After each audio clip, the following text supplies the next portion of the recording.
the camera. So Yeah, my camera.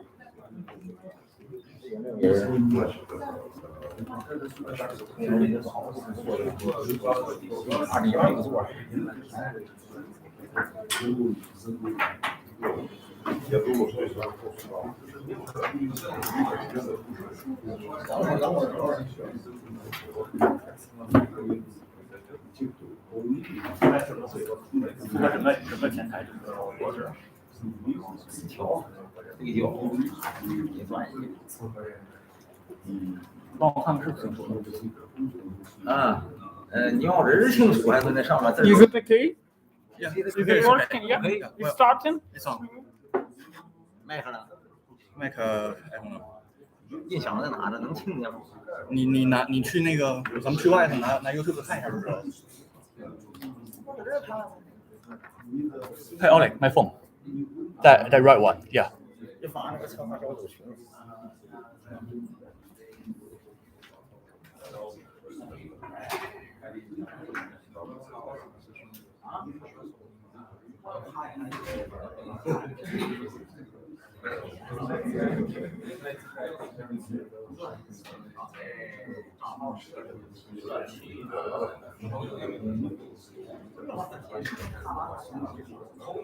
So we could start.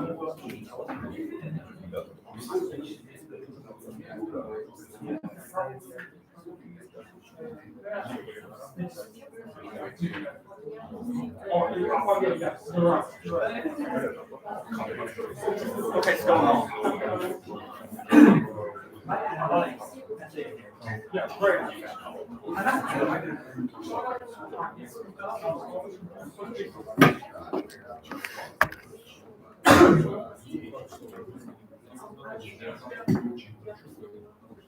Okay. Good morning. Sorry for having you kept waiting. Okay, now we will get started. So I'm your Ishi. I'll be your moderator today. I'm in Japanese. I'm best known as a Japanese commentator on politics and a human rights activist. And I'm very happy to see you all here, and I'm greatly honored to be part of this amazing event. And just a quick announcement. As we had an amazing first day yesterday, it was in the National Diet Building. It was reported already on the Japanese mainstream media, such as TV stations like Nippon TV, TBS, and newspapers like Asahi, Sankei, and so on. And I'm so excited that we're having the second day today. So today we will have many online speakers, but let's get started with the speakers that are here. First speaker is Hidetoshi Ishii. He's the Vice President of the Free Indo-Pacific Alliance, and he's a Japanese human rights activist. Please come on up.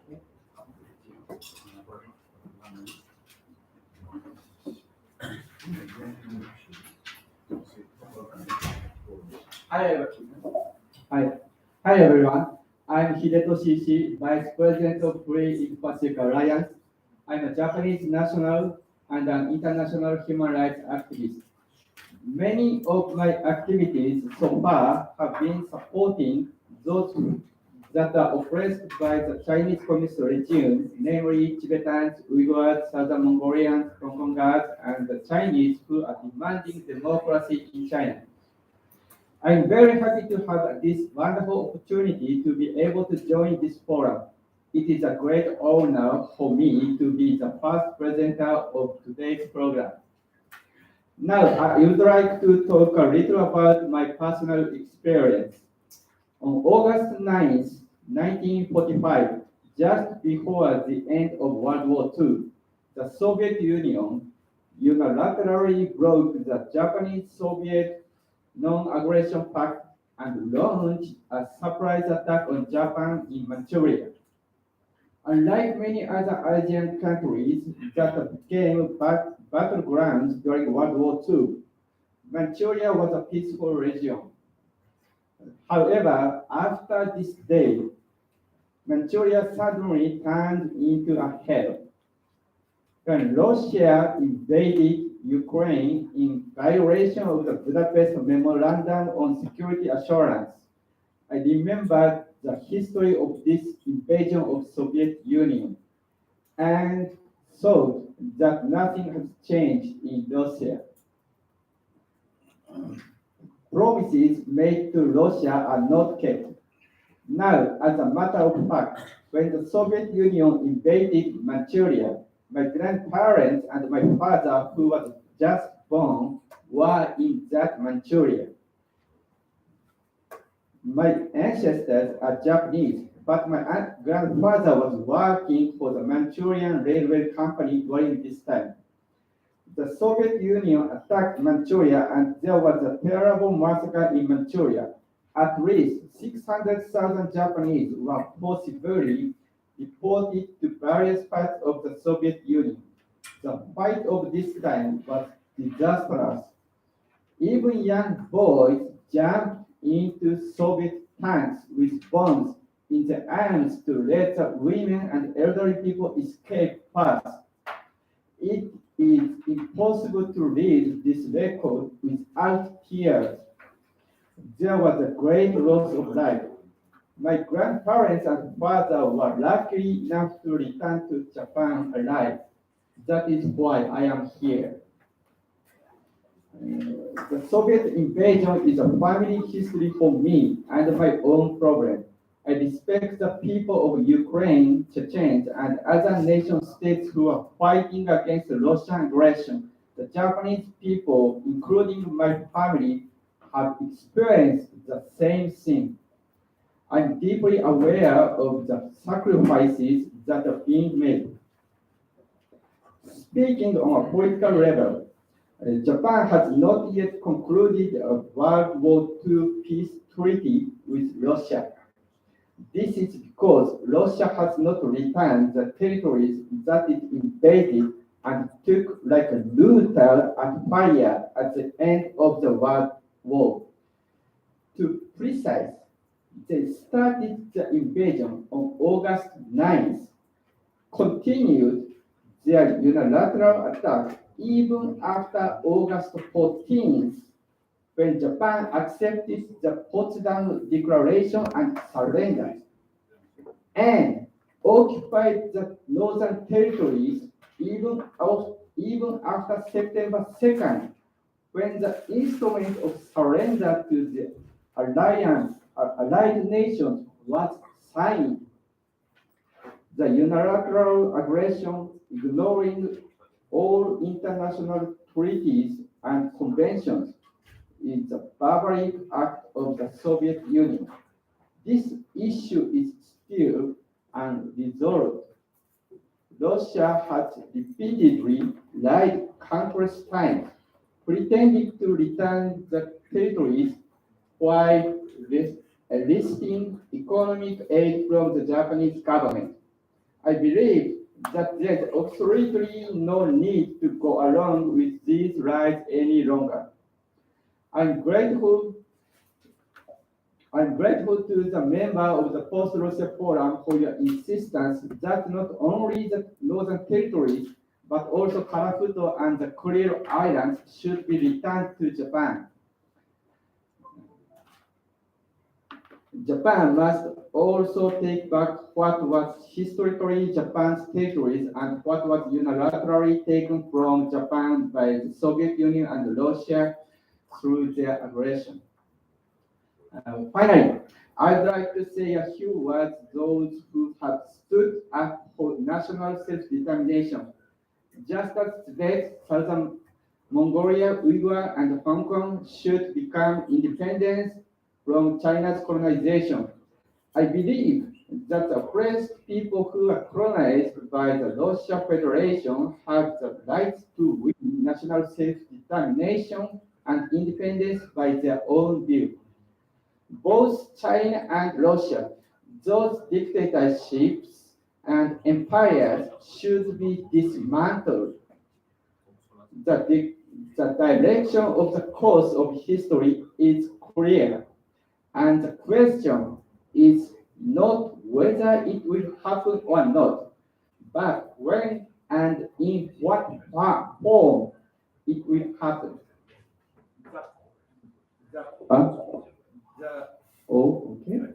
The people of Ukraine and Chechen who are now fighting with their blood know better than anyone. The way will be very difficult, but it will happen.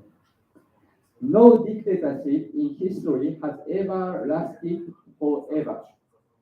However, there is one point that we must be alert on, and that is we must not let the weakening of Russia lead to the strengthening of China. I understand that you who have gathered in this forum do not want such a thing. I trust you all. In order to avoid going under China's control after winning your independence from Russia, we need an integrated strategy that includes economic and military aspects. If you make a mistake there, you will invite an even more tragic future for Asia. As a Japanese, I absolutely cannot accept such a future. It is essential to have a firm partnership with countries that share fundamental values such as freedom, human rights, and democracy. I support you all. I always say this. Japan should be the fortress of freedom in Asia.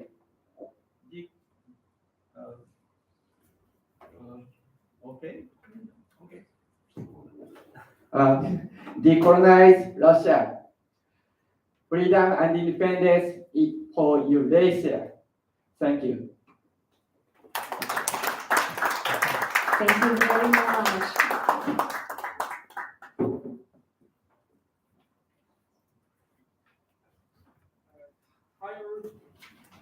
Hi everybody, I wanted to introduce our moderation of today's day, Yoko. So she will introduce everybody from you and our online speaker. Sorry that we started too late, we have some technical issues, but now our streaming translation is online, so everybody in our world could heard your speech. Thank you that you come in. And today is the second day of our Free Nation of PostRussia Forum, 7th. And we are today working English language because this day, the second day, is mostly for the people who want to watch your speech, whole the world from the captive nation and the region in the so-called modern Russian Federation. People who are there, they could heard you, they could look for the streaming. So if you know English or Russia, you could speak two languages, but it's better to speak English because not only people in the Russian Federation are looking, and people in Europe, in the United States, who also look this stream translation. So we have a lot of speakers today, and thank you for the first introduction words. We are very thankful for you, for Hidetoshi, and for Yoka for helping organizing this forum, and also for Kaba-san that make yesterday day he made a great job. So thank you that you come in. We also have soul drinks, and we'll have a lunch, so we could have a lunch here at 2 p.m. Wish everybody a good day. Thanks.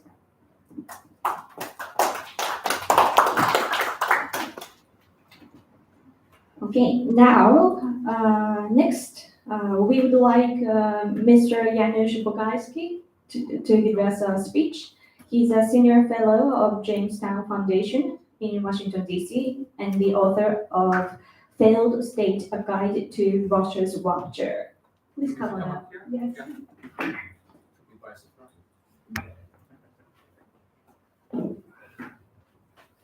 You also could sit or stay as you wish when you make a speech. You just get through, yeah? Sorry. This is a test of coordination. 那个插头的那个好掉下来。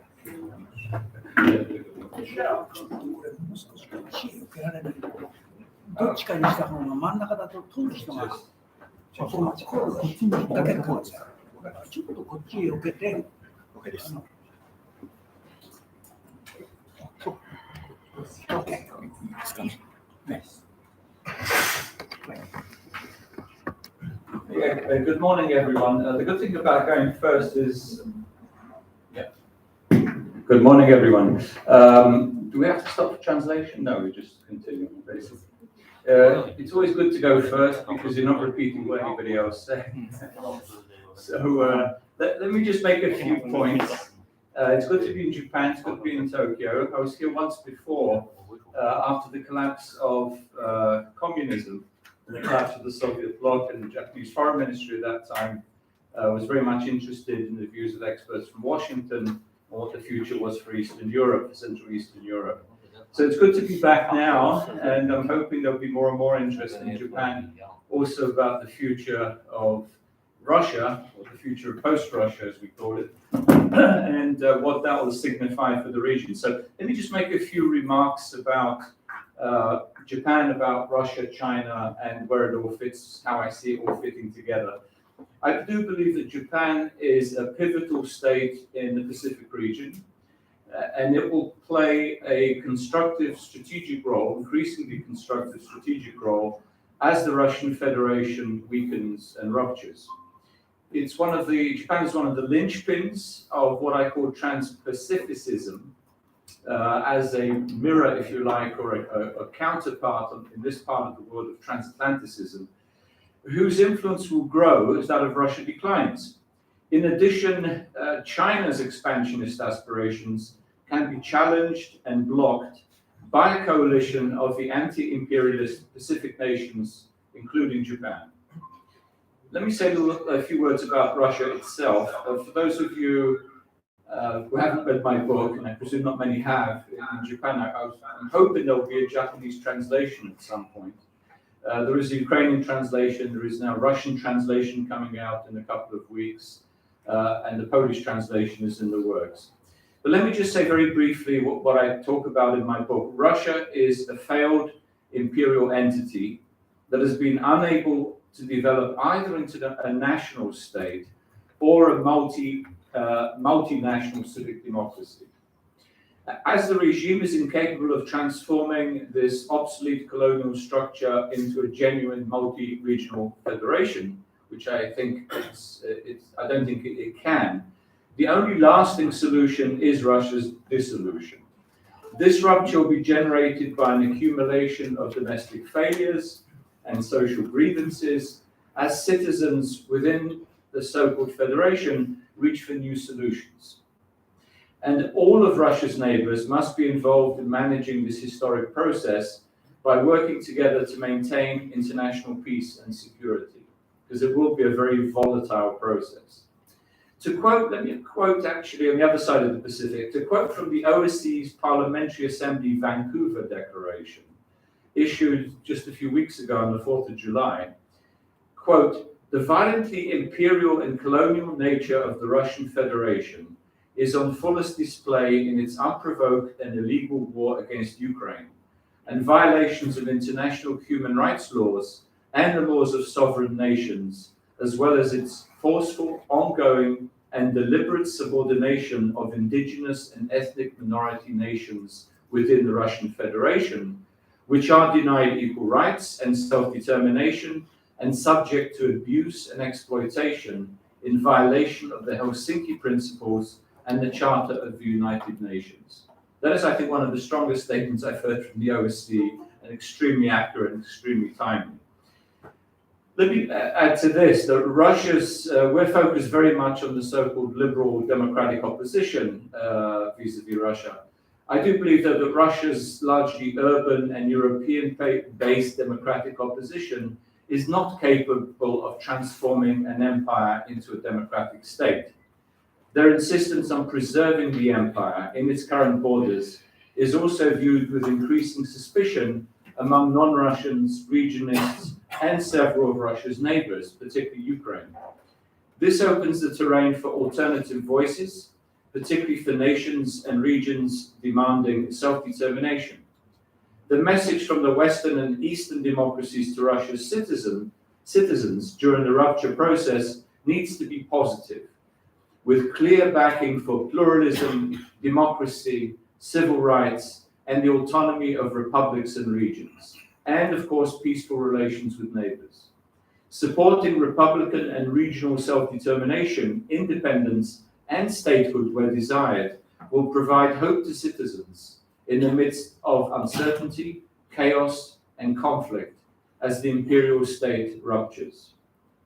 In my book, I outline several scenarios of Russia's domestic turmoil. How much time do I have, by the way? Okay. I'll still summarize. To summarize, Russia's rupture will not follow a single pattern. It will include elements of both the Soviet and Yugoslav experiences. I'm not sure to what degree you followed the Yugoslav experiences. I was very much involved in the collapse of Yugoslavia during the 1990s, but it was a long, prolonged, complex process. This will not be a single event. We're not going to wake up tomorrow morning with Russia gone, but a number of rolling crises, breakdowns, and revolts. While several republics may exit Russia relatively unscathed, as some of the Yugoslav republics did, particularly Yugoslavia and Montenegro, conflicts could materialize between the center and several federal subjects, especially those with significant resources that Moscow covets. In some parts of the country, Russia's rupture could lead to border disputes between some neighboring republics and regions, something that leaders of all the independence movements will need to resolve as statehood is on the horizon. It will also embolden the emergence of new states and regional federations, particularly in North Caucasus, in the Middle Volga, and maybe even in Siberia, seeking to control their own resources and no longer dispatching their men to die for the Kremlin's imperial ambitions. Escalating instabilities and growing fractures in the Russian Federation are accelerated by the losing war in Ukraine, by severe economic decline, which is often hidden in the statistics, and escalating internal political conflicts. All of these will have an impact on neighboring countries. Some states will be vulnerable to spillovers of conflict or subject to Moscow's provocations designed to divert attention from domestic upheaval in Russia. Other countries stand to benefit from Russia's weaknesses and cleavages by easing their security concerns, expanding their influence in kindred regions, and even regaining territories lost to various iterations of the Muscovite Empire. It's worth remembering 35 republics and regions currently inside Russia share a land or sea border with 14 countries. In addition, several federal subjects that do not currently have common borders with foreign states have long-standing ethnic, religious, cultural, and linguistic connections, either with Russia. I'm sorry, I lost the. 1 second. Either with Russia's immediate neighbors or with nearby countries.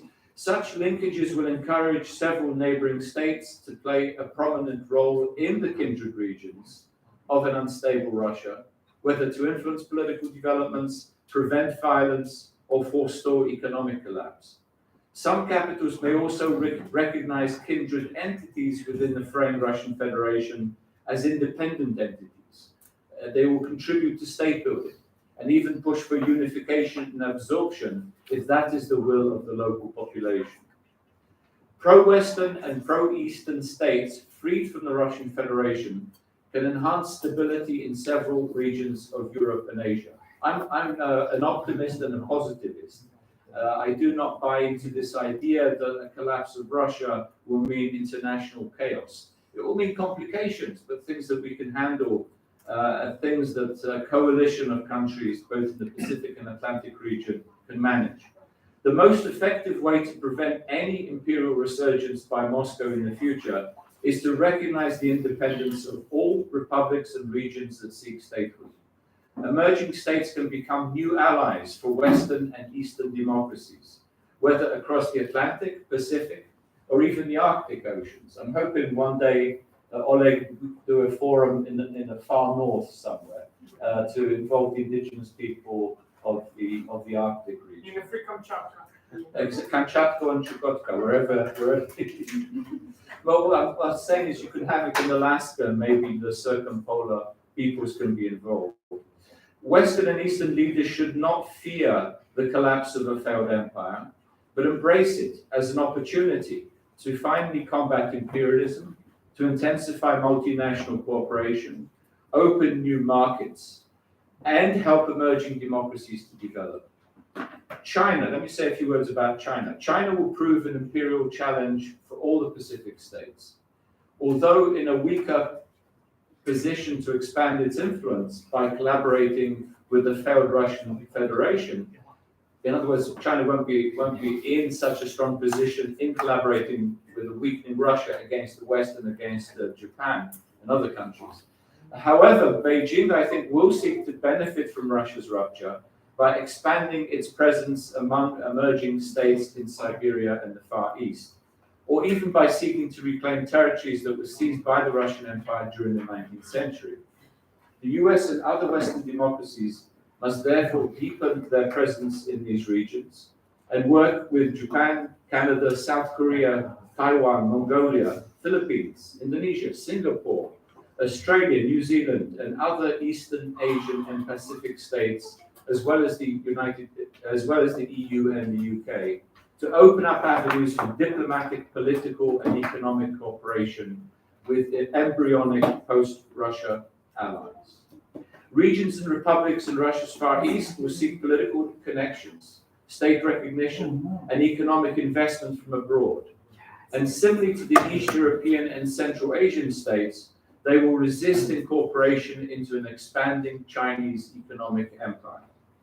Trans-Pacificism can thereby embrace, and I'll name a few, Primorsky, Khabarovsk, Amur, Sakha, Siberia, Buryatia, Irkutsk, Tuva, Sakhalin, Kamchatka, Chukotka, and other republics, krais, oblasts, and okrugs, seeking close and independent diplomatic, political, economic, and institutional ties with the states of the Pacific Rim.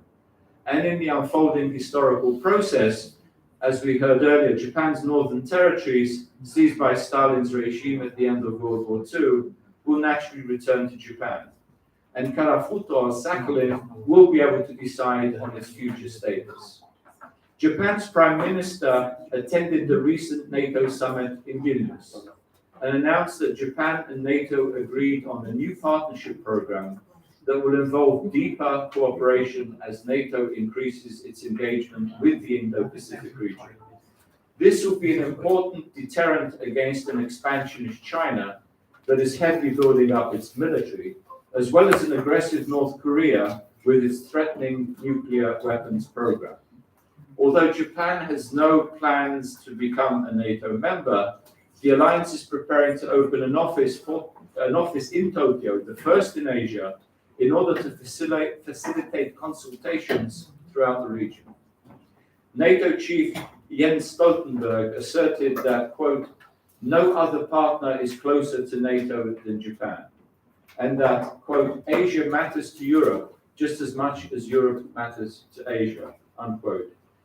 China has expressed its opposition to strengthening NATO's role in the Asia-Pacific, but Beijing's opposition, similarly to Moscow's, is actually a strong endorsement of NATO as an effective security organization. All the independent states of the Pacific Rim, especially strong democracies like Japan, need a similar trans-Pacific structure that can fully defend their national interests. It can also include India and other South Asian states and democracies that seek security, as evident in the quadrilateral security dialogue that involves Australia, India, Japan, and the United States. Trans-Pacificism, much like transatlanticism, is a concept that underscores common values and mutual interests in the defense of national independence, state sovereignty, and territorial integrity.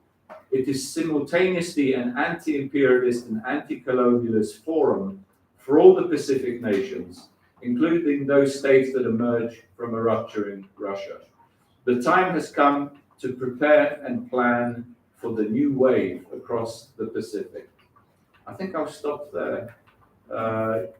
Yeah, arigato, thank you very much.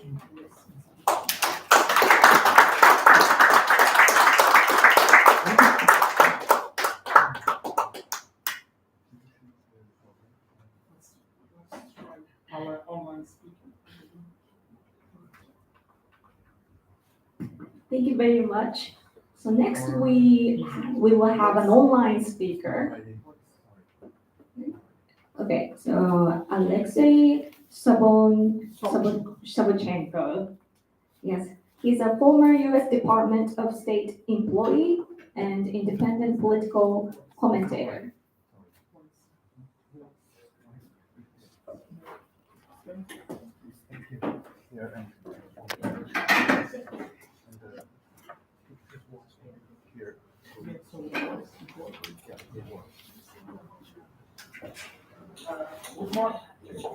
Good morning, Alexei. We'll try to make you a picture on our ecran. Could you say some words? Is he saying? Your microphone is not open. It's muted. Alexei, your microphone is mute. Mute my microphone.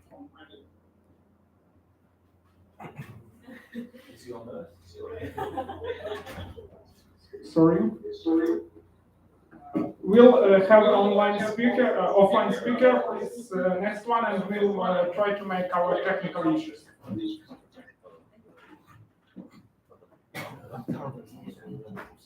Okay, so while we wait for our online speaker, let's go with the speakers here. Next up, we would like to ask Mr. Ilya Ponomaro, member of the Executive Council, Congress of People's Deputies, to give us a speech.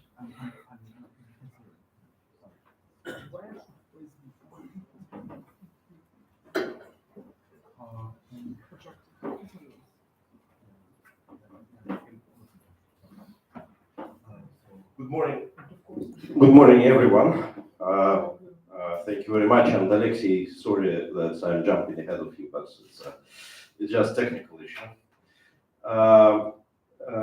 What I wanted to speak is I exactly wanted to speak about what's formulated as the main question, because I think that my position on freedom of Russian nations, post-Russian nations, is very well known. But what we really need to discuss is a little bit. Oh, it's sorry. Power is down. Power is always up. So I wanted to speak a little bit about geopolitical issues which are related to post-war situation in the Asian Pacific region. First of all, what I want to say is that there are right now a lot of discussions, especially in the United States, about China and how the collapse of Russia may change Chinese influence in Siberia, in the Far East. And what I'm always trying to say to our American and European colleagues, that you guys better think about what would happen if there is no victory in Ukraine, because if there is no victory in Ukraine, it's an open invitation for China to take over Taiwan, and that's the main factor for such a decision. And it is the other way around. If the international coalition, Ramstein coalition, proves to be efficient enough to stop Russian army in Ukraine, then it's an indication that no aggression can be successful. And that would work a lot in terms of containment of like whatever imperialistic policy in any part of the world, including this one, can be implemented. The second thing is, supposedly everything worked fine, and I'm absolutely certain that it would work fine and that victory would be achieved and Putin is gone, then what's next?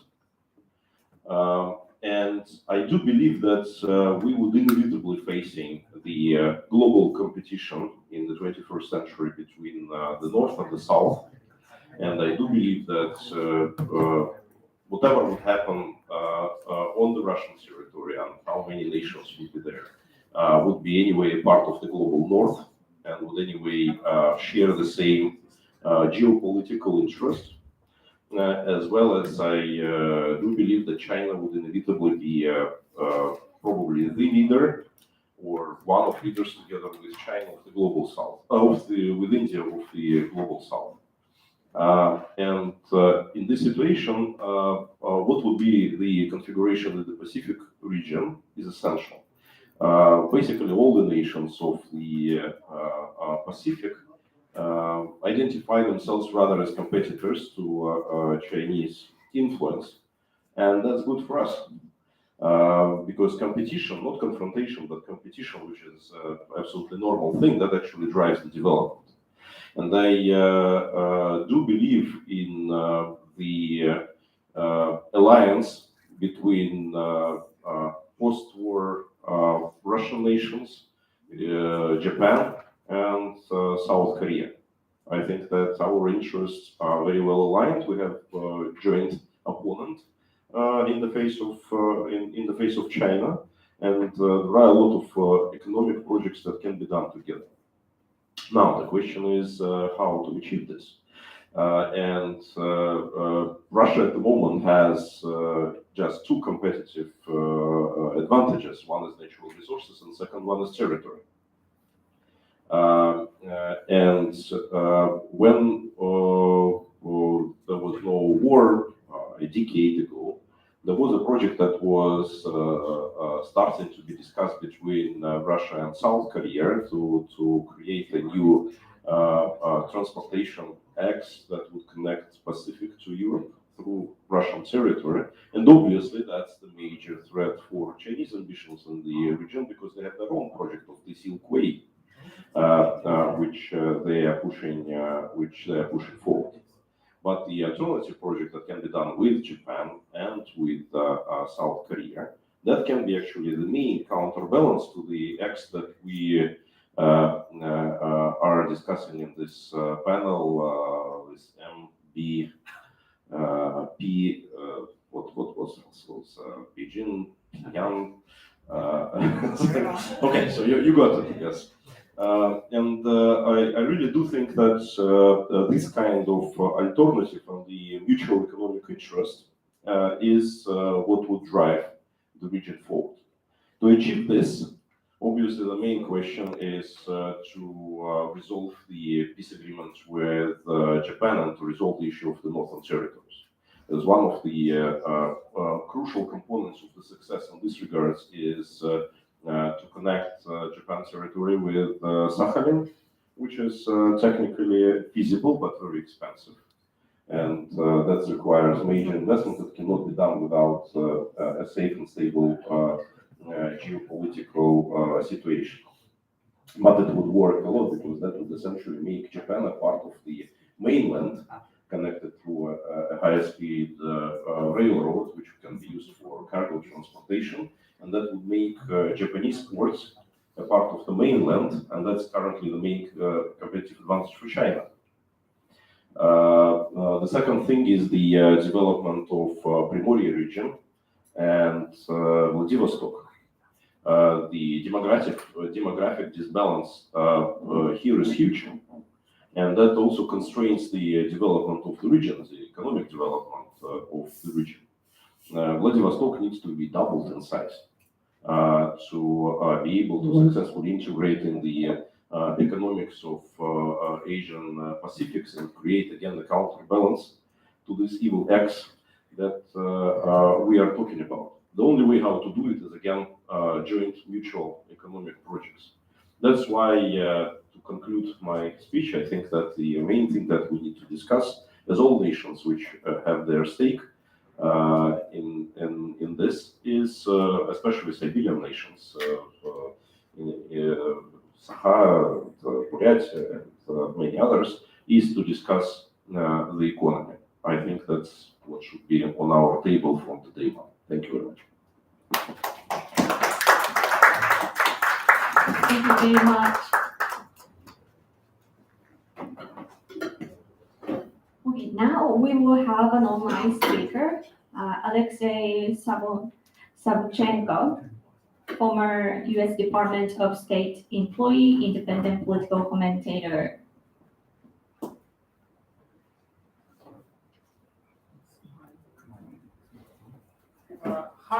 Hi, Alexei.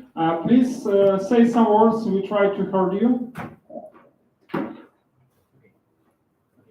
Alexei, please say some words.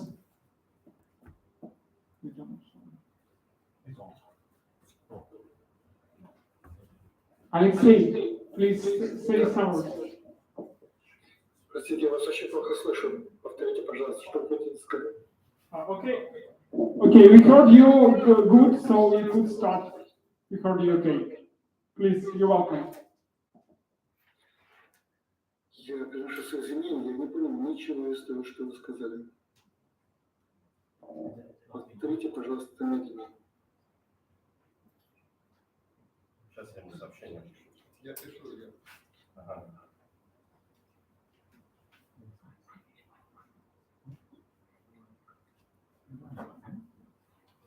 Он не читает вас.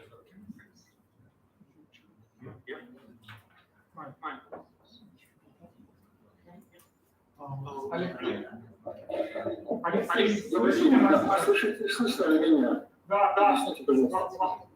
Мы вас слышим. Отлично. Тогда я начинаю. Тема моего сегодняшнего выступления называется так. Почему Соединенные Штаты не будут приветствовать развал России? После начала российского вторжения в Украину, и особенно после ряда поражений, понесенных российской армией, а также после похода наемника ЧВК Вагнера на Москву, тема предстоящего развала России вновь стала активно обсуждаться на Западе.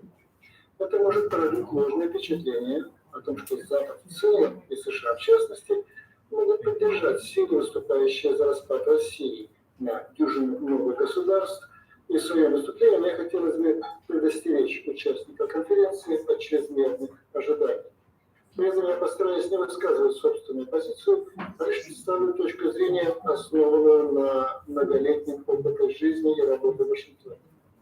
Есть 4 причины, почему США не будут активно поддерживать распад России, а если российская армия не будет разгромлена в Украине при нынешней администрации, то придется наставить ребята. Итак, пункт 1. Традиции. В начале 20 века позиция США по вопросу распада враждебных держав и возникновения новых государств претерпела существенную эволюцию. В 1918 году, когда США впервые выступили на мировой арене как великая держава, президент Вильсон объявил свою внешнеполитическую программу, которая вошла в историю как 14 пунктов. Пункт номер 10 гласил: народы Австро-Венгрии должны получать широчайшую возможность самостоятельного развития. Пункт номер 12. Турецкая часть Османской империи в современном мире, ее в составе должны получить обеспеченный и прочный суверенитет. Но другие национальности, ныне находящиеся под властью турок, должны получить недвусмысленную гарантию существования и абсолютно нерушимые условия самостоятельного развития. Иными словами, США предлагали демонтировать 2 враждебные империи и на их месте создать множество новых независимых государств по этнонациональному принципу. В определенной степени эта позиция сохранялась и после окончания Второй мировой войны, когда начался распад европейских колониальных империй, и США приветствовали появление новых государств в Азии и Африке. В 1959 году, в разгар Холодной войны, при президенте Эйзенхауэре был создан Национальный комитет порабощенных народов, в список которых были включены практически все республики СССР, правда, страны Центральной Азии были обозначены как Туркестан, а также и Урал и Казахи. Фактически США спроецировали на СССР ту же стратегию, которая в свое время была применена к Австро-Венгрии и Османской империи. С началом политики перестройки и гласности, нового политического мышления, успех который напрямую увязывался с одним человеком, генсеком Горбачевым, Вашингтон стал резко менять свой подход к вопросу о сохранении территориальной целостности Советского Союза. Поэтому, выступая в Верховном Совете Украинской ССР за 3 недели до провозглашения независимости Украины, президент Буш-старший сделал разворот на 180 градусов, заявив, что американцы не поддержат тех, кто ищет независимости для того, чтобы заменить тиранию далекого центра на местный деспотизм. Они не станут помогать тем, кто продвигает самоубийственный национализм, основанный на этнической ненависти. Это заявление не было случайностью, продиктованное лишь желанием поддержать Горбачева, на которого Вашингтон тогда сделал ставку. Ведь ко времени визита Буша в Киев в Югославии уже полыхала гражданская война, вызванная желанием Словении и Хорватии выйти из состава Федерации. Позиция США звучала следующим образом. Мы не признаем независимость этих республик до тех пор, пока их не признает Белград. И лишь благодаря нарушению Германии единой позиции Запада по этому вопросу, когда Берлин решил в одностороннем порядке признать независимость Словении и Хорватии, а затем и Боснии и Герцеговины с Северной Македонией, США изменили свою позицию, и неизвестно, как бы дальше развивались события на северо-западе Балкан, если бы этого не произошло. Мне, конечно же, напомнили про Косово, про возвращение независимости которого было бы невозможно без американской поддержки. Но что придется указать, что в 1999 году сербские власти развязали геноцид албанского населения Косово, который был остановлен в результате военного вмешательства НАТО под руководством США. Сказав А, нужно было говорить Б. Изгнав сербских военных из Косово, американцы не могли возвращать эту территорию под сербский контроль. Поэтому 8 лет спустя, после долгих и мучительных переговоров, а также несмотря на бурные возражения в самом Вашингтоне, США были вынуждены признать независимость Косово. Но, к примеру, когда речь шла о злейшем враге Америки Иране, то даже в самые напряженные моменты США даже не задумывались о выражении поддержки сепаратистским движениям иранского Балучистана, Южного Азербайджана, Кузестана или иранского Курдистана. Во второй половине 2000-х, когда разразился сомалийский пиратский кризис, США не воспользовались услугами Сомалиленда, который отделился от Сомалии еще в 1991 году и предлагал помочь разобраться с пиратами в обмен на американское признание.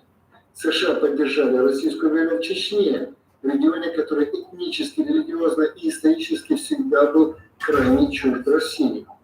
Когда после свержения режима Саддама Хусейна американские войска столкнулись с жесточайшей гражданской войной между суннитами, шиитами и курдами, США не прибегли, казалось бы, к самому простому решению – разделить Ирак на 3 государства – шиитов, суннитов и Курдистан. Вашингтон последовательно выступал против отделения КГК от Канады, Каталонии от Испании и не поддержал референдум об отделении Шотландии от Великобритании. Вашингтон уже 48 лет не признает независимость Турецкой республики Северного Кипра, марионеточного государства, созданного важным союзником США Турции.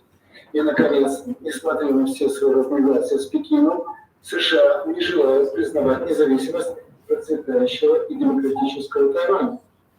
Список можно было бы продолжить, упомянув сепаратистские движения шанов, каренов и качинов, много десятилетий борющихся против режима германской военной диктатуры, который, в свою очередь, гневно и многократно был осужден Вашингтоном. Но это отнюдь не означает, что США поддержали хотя бы одно из вышеназванных сепаратистских движений. Подведем итог. Вот уже много десятилетий США не приветствуют появление новых государств и не признают их независимость, если только страна, от которой новое государство отделилось, его не признала. Исключение составляют бывшие республики Югославии по причине, описанной выше. Иными словами, новым государствам, которые могут возникнуть на территории Российской Федерации, не не следует рассчитывать на поддержку и признание США, а стало быть и Запада в целом, если их сначала не признает Москва. Вторая причина, по которой я считаю, что США будут возражать против развала России, это опасения по поводу бесхозного арсенала оружия массового поражения. Как и в ситуации, сложившейся после развала СССР, главной озабоченностью Запада и США в частности является утрата контроля над атомными боеголовками, а также химическими и биологическими видами оружия. Другим источником беспокойства на Западе в начале 90-х годов были ученые, занимавшиеся разработкой вышеупомянутых видов оружия и оставшиеся без работы. Поскольку при потенциальном распаде России никто не сможет предсказать, в каких именно новых государственных образованиях окажутся вышеназванные виды оружия массового поражения, а также научные центры по их разработке, а стало сколько научных работников в вышеуказанных сферах окажется не делом и будут подвержены соблазну отправиться в Северную Корею, Иран и еще бог знает куда, где за их знания и навыки можно будет получить средства к существованию для них и их семей. Но и что никто из присутствующих в этой аудитории не сможет наверняка предсказать, в пределах каких новых предполагаемых государств окажутся базы ракет и бомбардировщиков. С атомными подводными лодками ситуация будет проще. Поэтому можно только вообразить тот ужас, который вселится в умы и сердца западных и, в частности, американских политиков при таком варианте развития событий. Следующий пункт вытекает из предыдущего. Это боязнь хаоса. Утрата контроля над ОМП и средствами их доставки – это лишь часть большой картины хаоса, который возникает при распаде большой страны.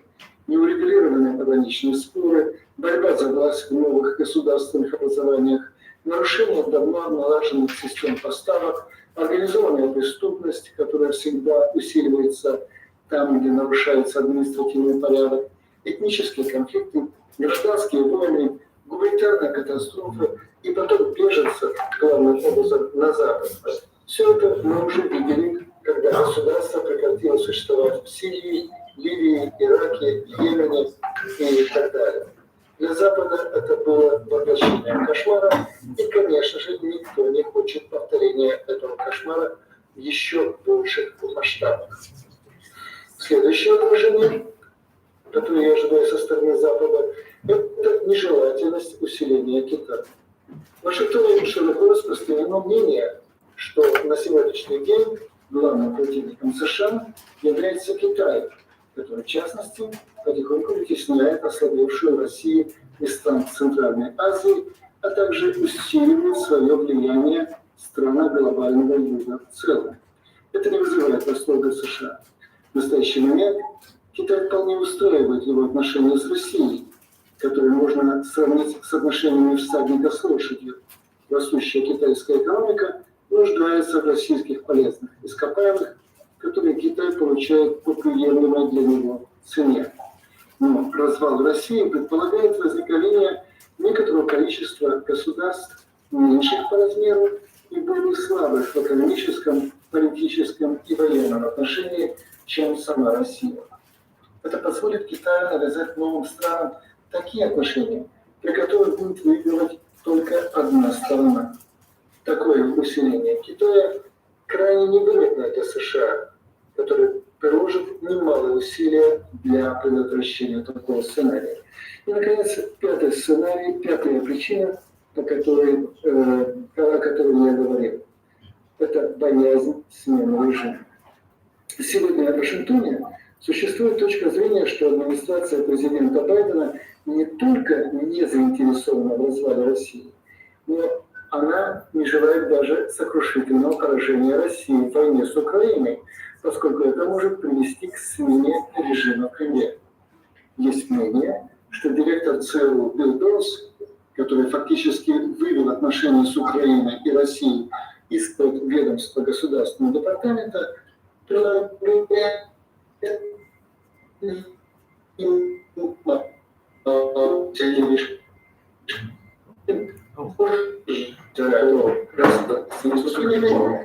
Зеленский смог сказать, что отстоял независимость Украины. Мне неизвестны мотивы такого поведения. Но можно предположить, что он и его единомышленники США опасаются, что смена режима в Кремле, порожденное поражение на поле боя Украины, вызовет цепную реакцию, которая сможет привести к расколу России. В случае чрезмерного президента Байдена на выборах в следующем году Бернс, скорее всего, станет государственным секретарем. Это очень знак на возвращение от России примет более значительные формы. Вот что я сказал уже аудитории, если возможно задать вопрос, то я собственно отвечу.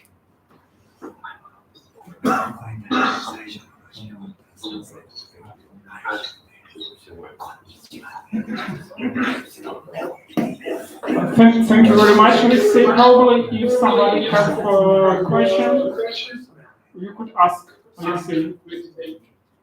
Alexei said who don't know Russian. I can answer in English. Anybody else who doesn't English, I can answer in English. Yeah, sorry, we have a question from Ilya Ponomarev, so I'll give him the microphone. I'll give one other microphone.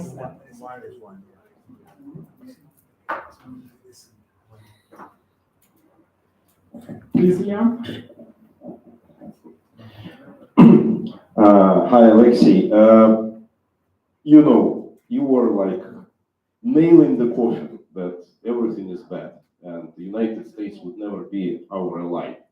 Could you please give a little bit of hope for people in the audience, because I know that you personally is working hard to actually change this position. And yes, there is some part of the administration that is very skeptical about the regime change in Russia, but there are a lot of people on the Hill which take the opposite position and actually fighting and helping Ukraine and striving to achieve the ultimate victory over Putinism and the deconstruction of Putinism. Can you say a few words about that side of the equation, please?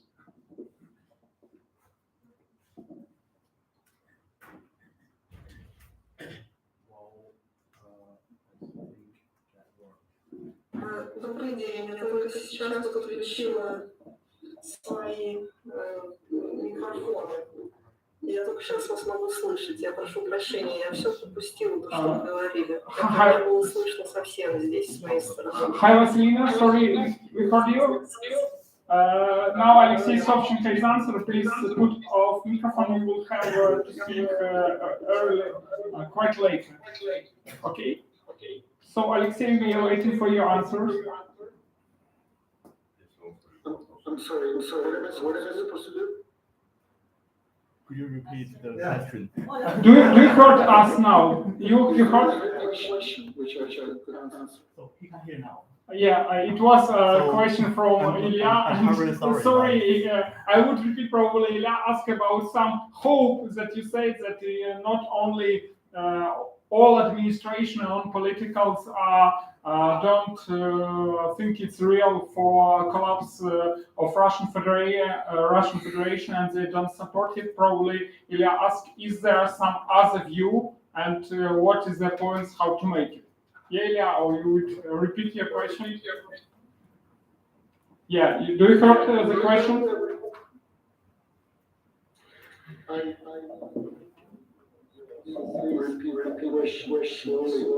In any language. Okay. Ilya, sorry, could you repeat for shortly? Алексей, я говорю, что ты навел страху на всех о том, что все, Америка враг, не поддержит никогда ничего, никаких перемен и так далее, но все-таки помимо Бернса существуют другие люди в администрации, существуют люди в Конгрессе, существует много людей, которые хотят победы Украины и демонтажа путинизма. Мог бы сказать про это два слова, чтобы все-таки луч надежды у нас прозвучал.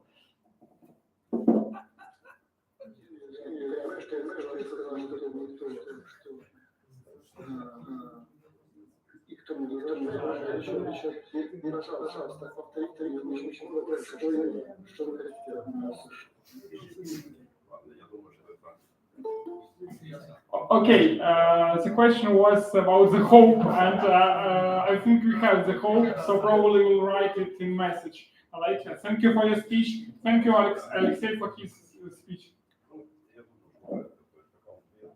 Okay, and we have our speaker, please, Inal Sharif. We're glad to hear your speech.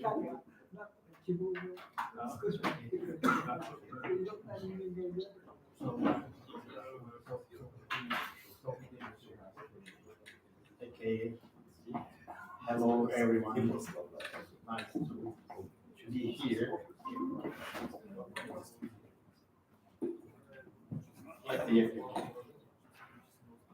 Let's talk about the axis of Beijing, Moscow, and Tehran. Okay. 30 years ago, Zbigniew Brzezinski warned of the danger of geopolitical alignment of China, Russia, and Iran. All these countries were unfriendly toward the United States. Brzezinski believed that Beijing, Moscow, and Tehran may be united not by a shared ideology, but a conversion of the grievances behind the anti-Americanism.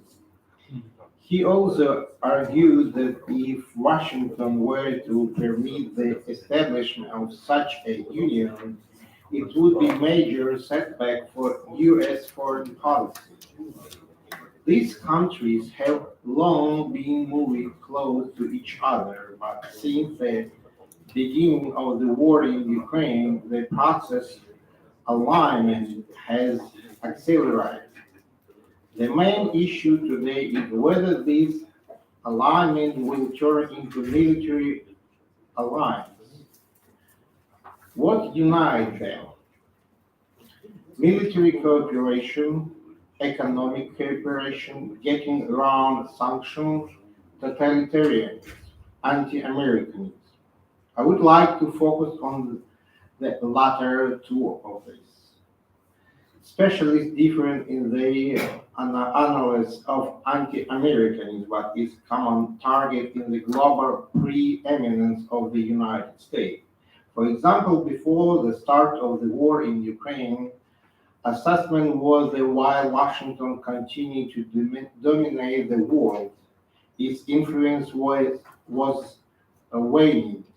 Moscow was keen to accelerate that process by penetrating regions where the United States faced significant challenges. For instance, the United States was opposed to any strengthening of Iran, so Russia set about assisting the Iranians. China was waging a trade war with the United States, which morphed into a Cold War. Moscow sided with Beijing. Anti-Americanism manifests itself most significantly in attempt to undermine the United States international political status. The leaders of China, Russia, and Iran have made no secret of their goal of shifting to world order from unipolarity to multipolarity, which a diversity of centers or spheres of influence. A second, and in my view, one of the major factors unites this country is totalitarianism. China, just like Russia, represents a traditional red dictatorship. The key to understanding this is the word fear. One can, of course, spend time analyzing the economic and military relations, but I would like once again to draw attention to the fact that these are totalitarian regimes. If I may, I would like at this point to quote the brilliant Japanese writer Yukio Mishima. In claiming another happiness, we unconsciously ascribe to him what we ourselves dream of. Take this for what would fulfill his hopes of happiness. We need to understand that in this regard, totalitarian systems have a completely different scale of value from ours. They have a completely different understanding of goal and evil and accordingly different priority and method for promoting them. Today we can see a clash of civilization in the making, and this has come about because for too long the West tried to resolve the war problem by use of soft power. The totalitarian leaders interpreted this as weakness and ratcheted up the military power. The axis of evil, irrespective of which state as a member of it, has of course no prospect whatsoever of defeating the civilized world. That has become its compromise. Our state will use fear and violence to suppress individuality and turn people into slaves of the system. In contrast, the West is a democratic world which uses freedom as means and enable personal development. The totalitarian world can all over try to keep up with the free world. In terms of the economy, totalitarian regime have chance of ever getting ahead of Western civilization. The most powerful country wedded to the totalitarian system in China is China. China achieved some measure of success only after managing to establish contact in the early 1970s with the administration of the United States President Richard Nixon. That paved the way of trade and economic cooperation. In 2022, imports and exports between the United States and China amounted to some $700 billion. China trade with Russia was about $200 billion.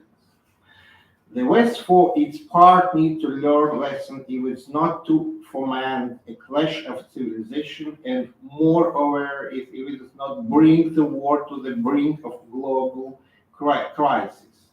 Even through now in the 21st century, propensity for violence, murder, and outbreak of sadism continue to present in our world. It is only too easy to turn humans to unhumanity. Look at what Putin has done today to Russia, or what Pol Pot did into Cambodia, or Hitler in Germany. The leader becomes not only object of adulation, but lagerer for souls. We need to put at the end of activity that allows a dictatorship guilty of repression and one that kills oppositionists or those they in jail not be subjected to sanction and left feeling on top of the wall because at least it is not making territory claims. Turkmenistan is example. That approach has no chance. Any dictatorship, even a small one, somewhere in the Africa or Asia, say seemingly quite harmless. In fact, the whole world. It is a virus that poses a deadly danger to all mankind. Any dictator, even the chief of municipal Australian travel, is a contagious example to the rest of the world. Now the contradictions. Iran and China are not prepared and present to bind themselves with formal obligation restricting the freedom to maneuver. Even Iran, which will seem to be greatly in need of allies and investors right now, is aware of the limits on the extent to which Moscow and Beijing will cooperate with, and has no illusion about the durability of these alliances. But then again, the economic consequences of the sanctions policy against Iran do not allow it to pass up any opportunity. China affords a tempting opportunity to circumvent sanctions and also to provide foreign investment. However, all three countries actively collaborate not only with each other but also with the other partners' opponents. China is simultaneously developing relations with states openly hostile to Iran. In December 2022, Comrade Xi visited Saudi Arabia. China's trade with Saudi Arabia is almost 5 times greater than with Iran, $80 billion against 60. Riyadh offers great scope for investment and has fewer sanction barriers. Russia is also seeking to expand collaboration in the East, but finds this constrained by its relationship with China. For example, China keeps a close eye on how Russia relates with India and even with Vietnam progress. In respect of Iran, Moscow has free hand, but almost Russia did assist Iran in Syria. Iran could hardly view its action as those wholehearted ally. There was cooperation, not least in action directed against Turkey, which was fighting in Syria against Bashar. But then Moscow attempted to mediate between Syria and Turkey. Tehran was distinctly enthusiastic about that. Russia is also busily developing relations with a monarch of Persian Gulf with whom Iran has to put a mildly strained relation. It is a situation where cooperation can lead not only strengthening one position but also needlessly aggravating relations over the alliance with other countries.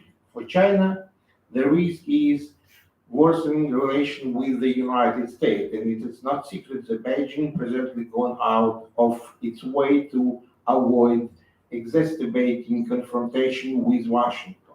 For Iran and Russia, the problematic of third party is primarily Turkey.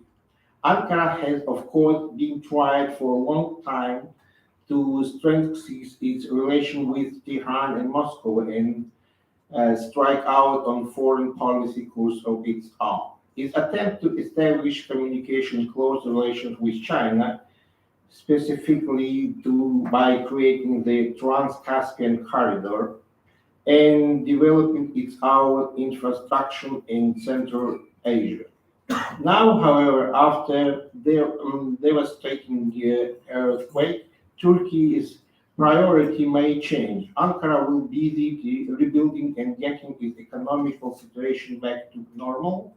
It is preoccupied with domestic issue and accordingly is becoming more interested in strengthening ties with the West, which is able to help reconstruct the country. This will make an essential monitor the instructions for the other partners.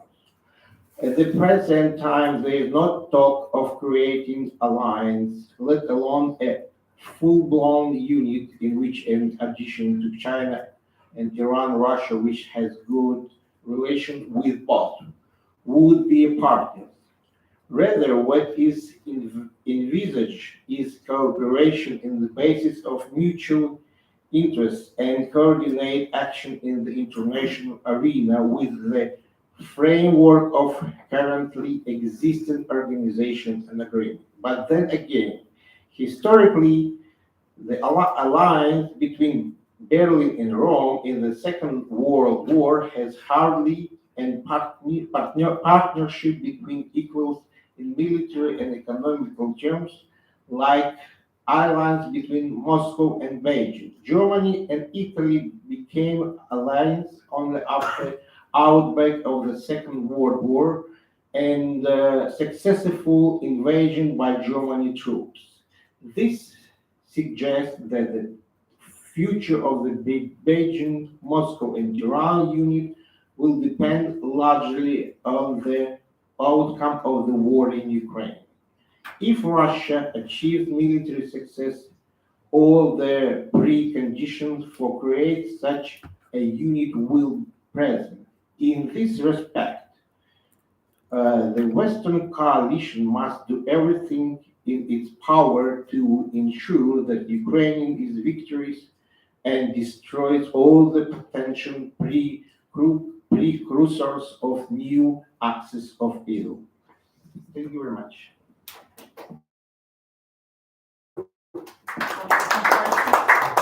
So much. You have.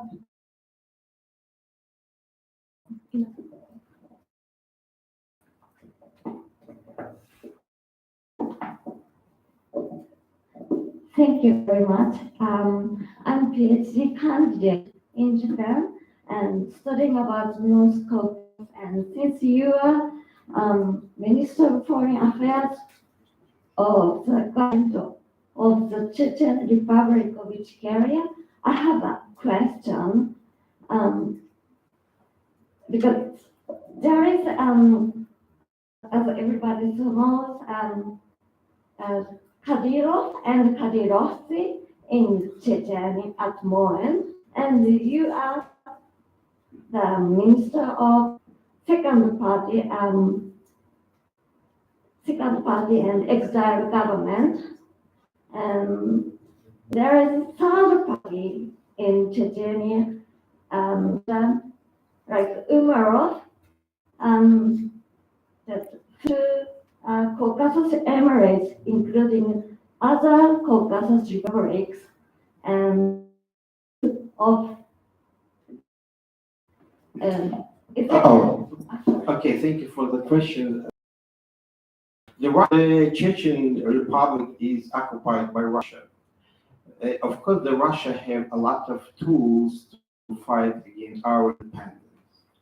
And part of the independence, or part of these tools, this is a great idea that our independence is similar like jihad or Islamic extremism. But it's absolutely different. We are fighting for independence. In this case, we are, our government, our troops fight with Ukrainian and also with the Russians who are against Putin in Ukraine. And in this case, this is explaining what we want. We just want an independence. And by our constitution, we take in 1992, we are a country with democracy. You know, we do not talk about some different way. Home, we start discussion about the different future, but right now, by constitution, we democracy country. Thank you very much.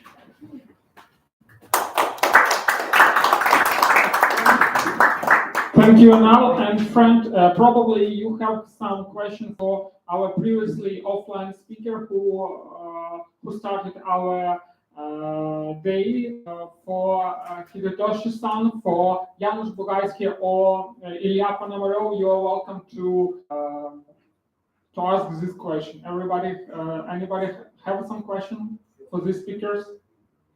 Sorry, because of these technical issues, we forgot to ask a question. So if you will have some question, you could ask them also later.